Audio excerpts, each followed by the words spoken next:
భారత star allrounder Hardik Pandya విడాకుల వ్యవహారంపై కొంతకాలంగా రూమర్లు కాగా, ఈ అంశంపై హార్దిక్ ఇటీవల క్లారిటీ ఇచ్చిన విషయం తెలిసిందే.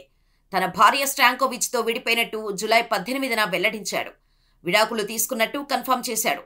ఇన్స్టాగ్రామ్ పోస్ట్ ద్వారా ఈ విషయాన్ని హార్దిక్ ప్రకటించాడు. ఇదిలా ఉండగా, సెర్బియాలోని దాదాపు 2 నెలలు గడిపిన తర్వాత ఇటీవల భారతదేశానికి తిరిగి వచ్చిన నటాషా ముంబై వీధుల్లో తిరుగుతూ కనిపించింది. ప్రాణ స్నేహితుడు అలెగ్జాండర్ ఇలాక్ కూడా ఆమెతో ఉన్నాడు.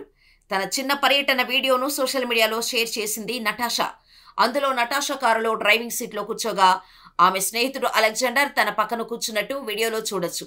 కాగా ఈ ప్రాణ స్నేహితుడి అలెగ్జాండర్ ఎవరనే అంశంపై ప్రస్తుతం సోషల్ మీడియాలో చర్చ జరుగుతోంది. ఇదే కాకుండా టీమిండియా వరల్డ్ కప్ సాధించిన తర్వాత తొలిసారిగా ముంబైకి వచ్చిన నటాషా హార్దిక్ను కలుస్తుందా అనే అంశంపై కూడా చర్చ జరుగుతోంది. అయితే నటాషా అలెగ్జాండర్తో కలిసి కనిపించడం తొలిసారి కాదు. మేలో హార్దిక్ నుంచి ఆమె విడిపోతుందనే పుకార్ల మధ్య ఆమె అలెగ్జాండర్తో ముంబైలో కనిపించింది. ఆ సమయంలో అలెగ్జాండర్ చాలా విమర్శలను ఎదుర్కోవాల్సి వచ్చింది. నటాషా హార్దిక్ మధ్య విడిపోవటానికి చాలా మంది అతడే కారణమని నిందించారు. సోషల్ మీడియాలో కామెంట్ల రూపంలో హార్దిక్ అభిమానులు అసహనం వ్యక్తం చేస్తున్నారు.